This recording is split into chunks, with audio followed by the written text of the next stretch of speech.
자, 이번 시간에는 그 통계 분석 절차 중에서도 이렇게 보시면 되겠는데, 절차 중에서도 기술 통계에 대한 부분을 한번 살펴보도록 하겠습니다. 일반적으로 통계, 여러분들이 통계하면은 통계는 크게 두 가지 영역으로 나눠져요. 하나는 기술 통계와 추론 통계.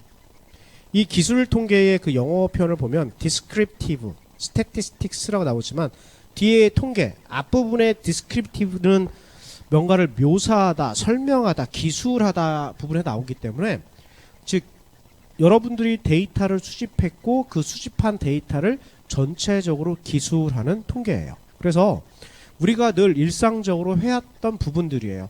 평균 내고 무슨 뭐 누가 남학생이 여학생보다 많다든지 적다라든지 몇 명이 뭐 이 강의실에 있다든지 늘 우리가 해왔던 부분들이에요.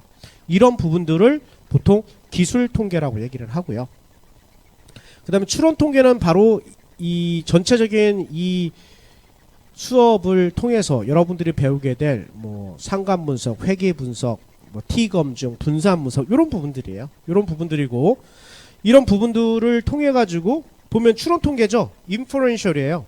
추론하다. 즉 여러분들이 데이터를 모아서 어떠한 통계 분석을 쓰고 그 결과를 가지고 전체 집단에다가 전체 집단은 그럴 것이다 라고 추론하는 통계예요.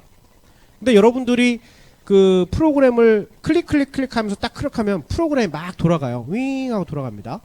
그런 것들을 이제 에스터메이션, 추정이라고 얘기를 해요. 그러면 그거는 크게 점 추정과 구간 추정으로 나눠져요.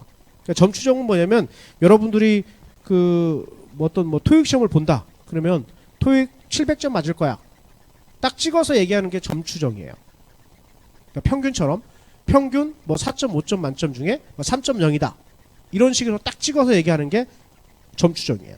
그 다음에 구간 추정은 인터벌 에스티메이션이라 보통 얘기하는데, 이 구간 추정 같은 경우는 여러분들이 얘기하는 그 표준 편차 플러스 마이너스 0.5, 1.0 해가지고 간격을 나타냅니다. 간격을 나타내요. 그래서 이번 영상에서 다루게 될 거는 뭐냐, 첫 번째 중심 경향성에 대해서 살펴볼 거예요. 자, 중심 경향성은요 센트럴 텐던시라고 얘기를 하는데, 어떤 자료를 모았을 때 그 자료의 중심을 나타내는 값들이에요. 그래서 그 값들은 크게 평균, 중위수, 최빈값. 뭐 다른 거는 별로 이제 다른 용어로 불리는 경우가 없는데, 이 중위수는 영어로는 미디안이에요. 근데 보통 어떻게 불리냐면 중위수, 중간값, 중앙값 이런 식으로 해서 다양한 이름으로 불리웁니다. 중심 경향성은. 그래서 중심 경향성에 대해서 한번 살펴보도록 할게요. 자, 평균. 우리가 보통 얘기하는 평균은 산술 평균을 얘기합니다. 그래서 average라고 얘기를 하죠. 주어진 값들 다 더하고 그거를 주어진 수만큼 나눠주는 거야. 그래서 1부터 10까지 더하면 전체 합은 55가 나와요. 그리고 우리는 10개의 숫자를 이용했기 때문에 55를 10으로 나누면 평균 5.5가 되죠. 자, 이거를 약간 바꿔서 이런 식으로 나타내요. 왜냐하면 보통의 우리는 궁극적으로 알고 싶은 거는 전체 집단의 평균, 뮤를 알고 싶은데 실제적으로 우리는 이런 상태를 구하는 건 힘들어요. 그러면 우리가 알고 있는 표본에 대해서 알고 싶은데, 지난 영상에서 말씀드렸듯이 표본은 대부분 이 로마자, 영어자를 씁니다. 그리고 전체 집단, 모집단은 그리스 문자를 쓰고요. 그래서 X가 만약에 1부터 10까지 있고요. 그리고 여기 시그마는 더하다라는 뜻이에요. 그래서 1부터 10까지 다 더하면 55가 되고, N은 개수입니다. 지금 우리가 10개이기 때문에 10으로 나누면 5.5가 되는 거예요. 되는 겁니다. 그래서 이거를 나타내면 뭐 어떤 그 한 반에 5명의 학생의 키를 쟀더니 165부터 175까지가 있는 거예요. 그래서 쭉 재면은 전체의 키가 862가 됩니다. 그러니까 5명이니까 평균 키는 172.4가 되는 거죠. 자, 그리고 이 평균의 특징이 뭐냐면, 여러분들이 데이터를 수집을 했을 때 평균값을 알면은 주어진 값들의 하나의 값은 몰라도 돼요. 그 실예를 쓰면은 지금 위에서 키가 5명의 키의 평균은 172.4라고 얘기를 했어요. 우린 5명이라는 숫자도 알고 평균 172.4라는 것도 압니다. 자, 이걸 얘기하면 계산 과정을 잘 살펴보세요. 어떤 수를 다 더해서 평균이 172.4가 나왔기 때문에 만약에 어떤 수 x를 몰라요. 그러면 이걸 다 더하면 690 더하기 x분의 5로 나눴더니 평균 172.4가 나온 겁니다. 그래서 이거 풀면은 x는 172가 됩니다. 그래서 평균 값이 주어졌을 때는 데이터가 정보의 자료가 하나가 불필요하다. 즉 이거를 나중에 T검증이나 분산 분석 쪽에서 가면 자세히 배울 텐데 이걸 뭐라고 얘기를 하면 자유도라고 얘기를 합니다. 자유도라고 그래요. 그래서 평균이 주어졌을 때 여러분들은 하나의 자유도가 생긴 거예요. 즉 하나가 없어져도 됩니다. 하나가 없어져도 돼요. 그래서 요걸 표기를 할 때 이런 식으로 표기가 됩니다. 자, 또 하나 근데 이 평균 사용에 여러분들이 데이터가 주어졌을 때 대부분의 자료는요 평균이 가장 합리적으로 많은 대표를 합니다. 그렇지만 이 평균이 위험하게 사용될 때가 있어요. 어떤 경우냐면은 자 지금 뭐 중학생을 데리고 캠프를 가요. 그런데 이제 강 건너는 활동을 하기 위해서 강의 깊이를 재봤어요. 여기 보면은 165, 160, 140, 150, 165, 140이랍니다. 근데 중학생들의 이제 캠프를 데리고 갈 중학생들의 평균 키를 재봤더니 165래요. 165래요. 근데 여기 보면 165, 160, 그러니까 머리 좀 가까이 되니까 이거 위험할 수 있어요. 안 갈 수 있습니다. 위험하니까. 근데 요 보기와처럼 만약에 값이 주어진다면 강의 깊이가 135, 140, 120, 145 이렇게 돼요.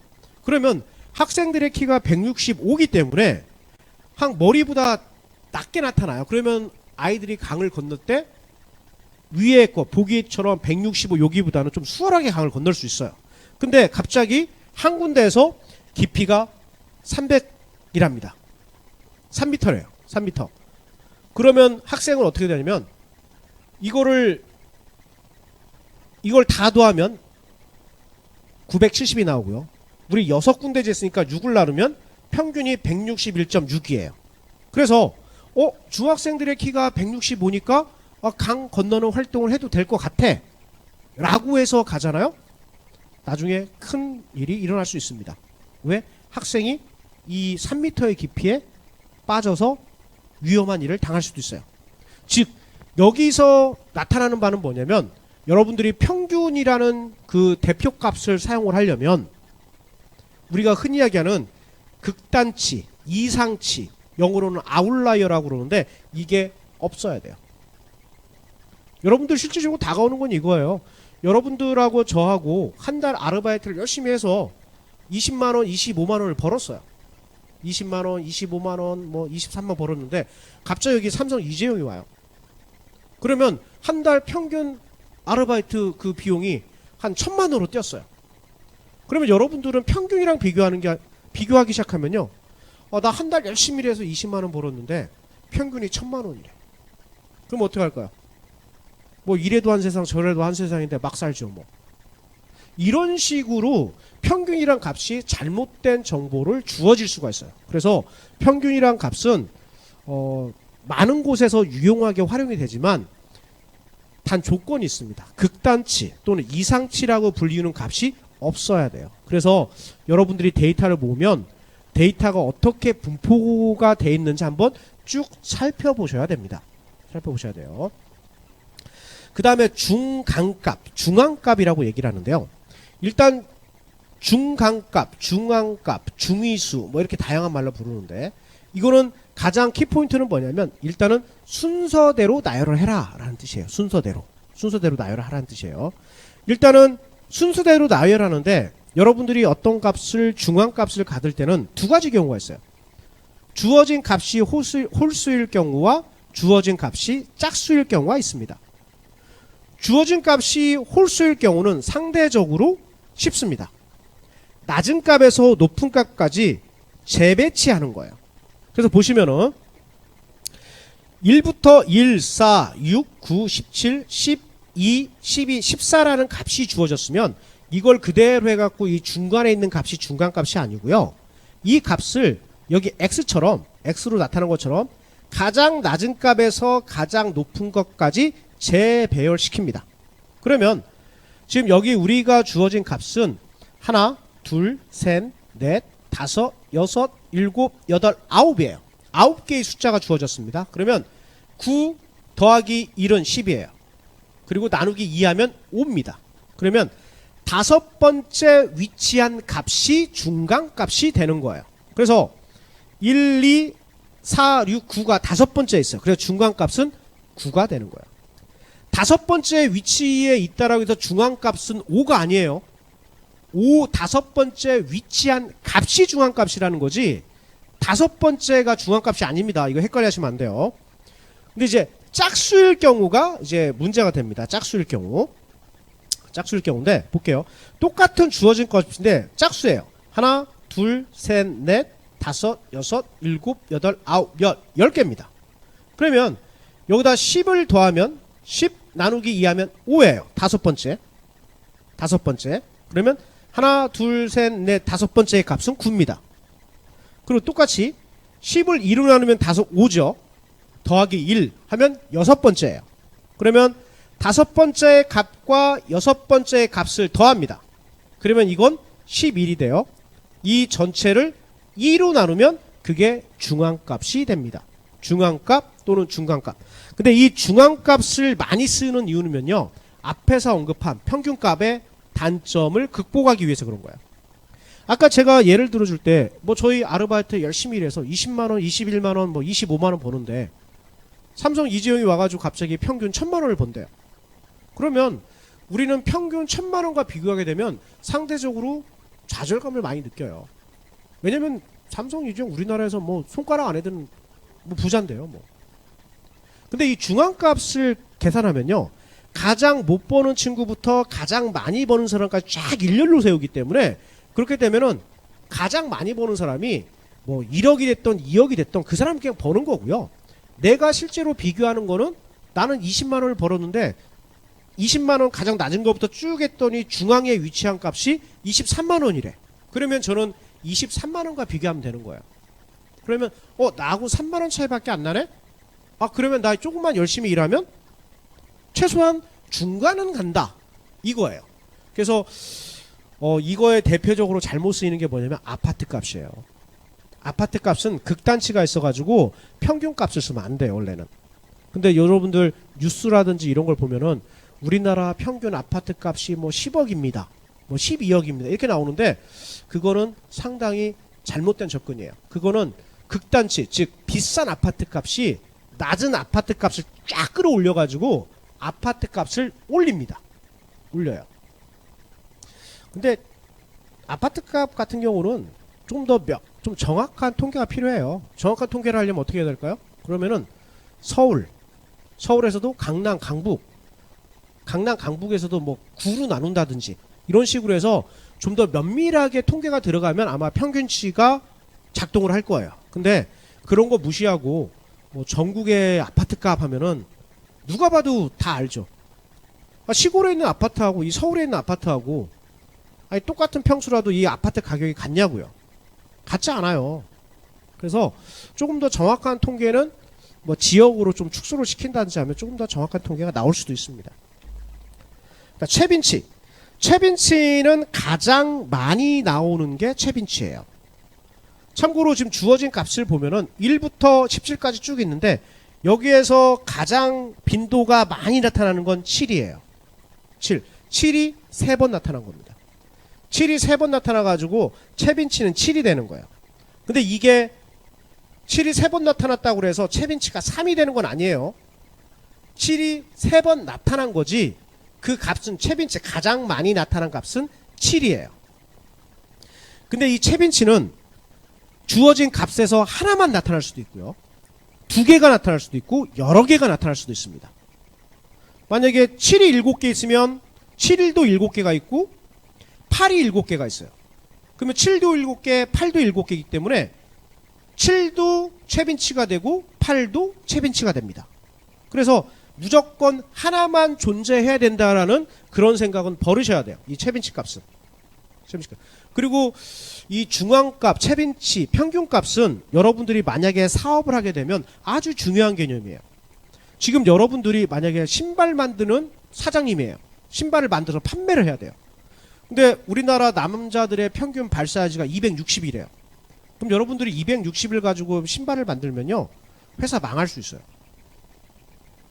그럼 회사가 안 망하려면 어떻게 되느냐?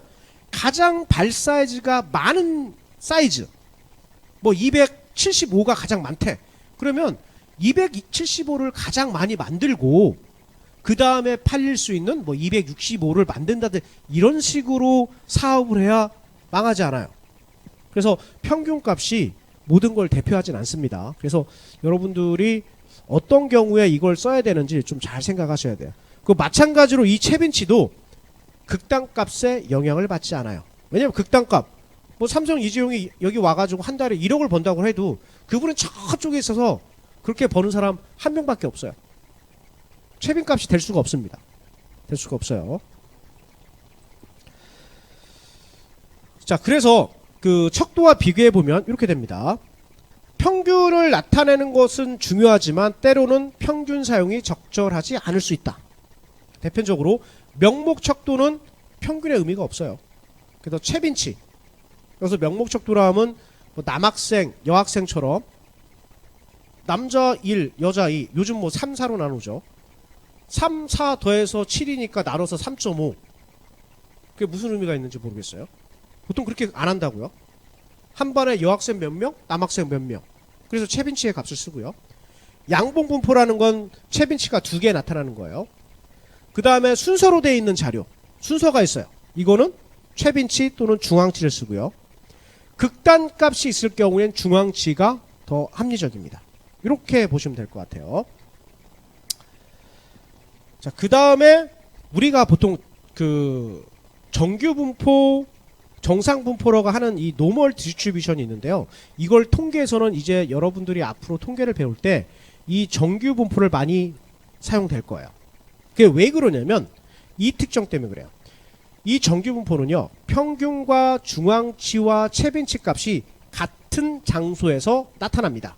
맨 꼭대기 같아요. 최빈치 값과 중앙치 값과 그 평균 값이 같은 곳에서 발생을 합니다.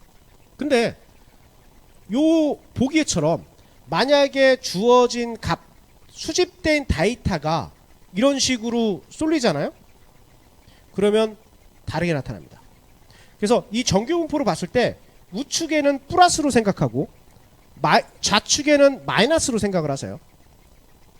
그럴 경우에 보면은 이 꼬리가 우측 플러스 쪽에 있기 때문에 이걸 뭐라고 그러냐면 정적 분포 또는 정적 편포라고 얘기합니다. 그리고 밑에 거는 꼬리 부분이 이쪽 좌측에 있기 때문에 부적 분포, 부적 편포라고 얘기를 해요.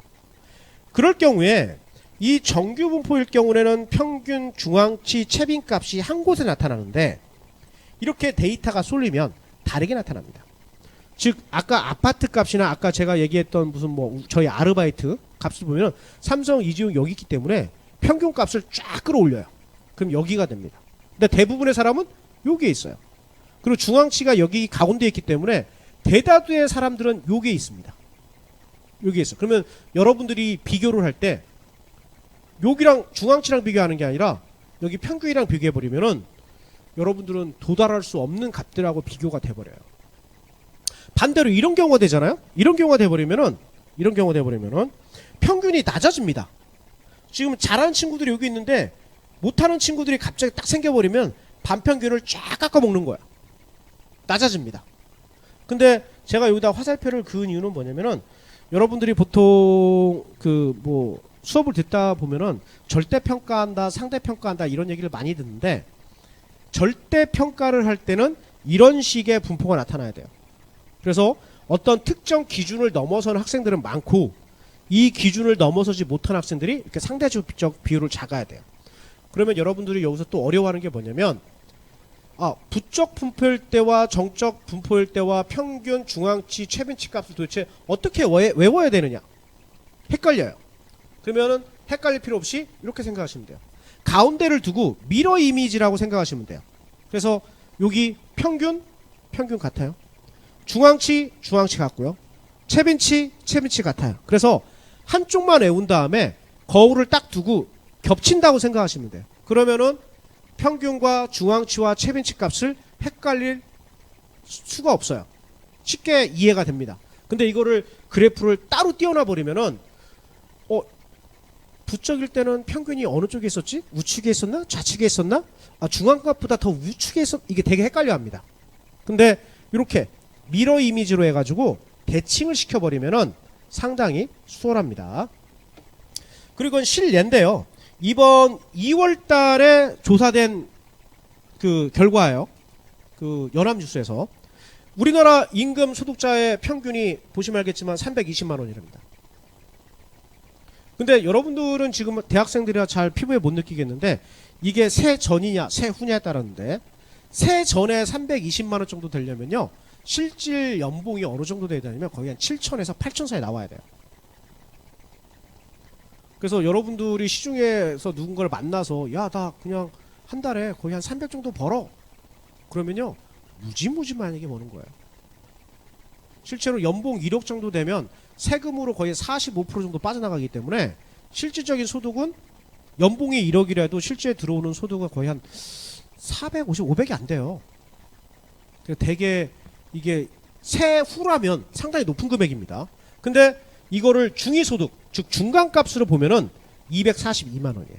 거의 80만 원 차이가 납니다. 그러면 여러분들이 이 평균 320과 비교했을 때하고 242만 원이와 비교했을 때하고 느낌이 달라질 거예요.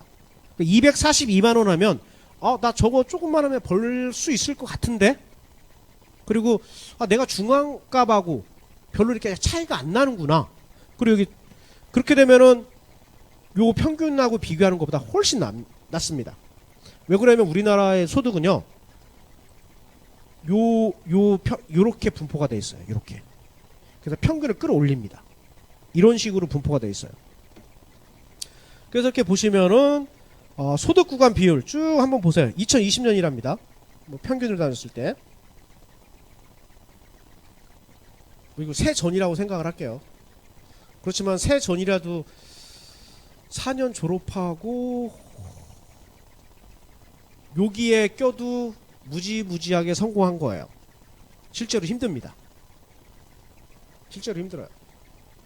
거의 아마 요 정도 수준에 될 거예요. 그렇기 때문에 많은 분들이 뭐 대기업과 대기업 그러는데 이게 지금 보시면 자료 통계청에서 나온 겁니다. 연합뉴스에서 제가 한 게 아니고 보시면 알겠지만 이거는 기술통계 예시인데 우리 사회의 갈등 요인이 뭡니까? 라고 했더니 가장 많은 사람이 34.4%라고 응답을 했습니다.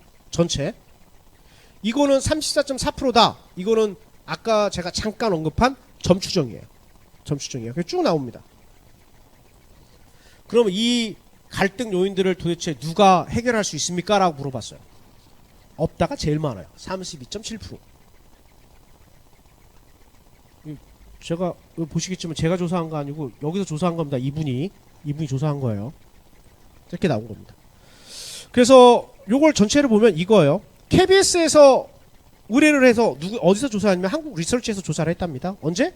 21년도 8월 22일에서 14일까지. 근데 이게 21년도에 조사했는데 22년도 2월 달에 이게 방송이 된 거예요. 방송이 된 겁니다. 그래서 1000명을 대상으로 했습니다. 1000명으로 대상으로 했는데 여기서 95% 신뢰 구간, 이 신뢰 구간이 뭐냐면 뭐 유의 수준 5%라는 뜻이에요. 즉 오차를 5% 정도 허용을 하겠다는 뜻이고 신뢰수 플러스 마이너스 3.1포인트가 뭐냐면 이게 그 오차 간격이에요. 3.1%. 그래서 여기 32.7%에다 3% 더하면 35%. 그리고 3%를 빼면 약 29%. 그래서 갈등 현안 대처 능력이 없다가 29%에서 35% 사이에 왔다 갔다 한다는 뜻이에요.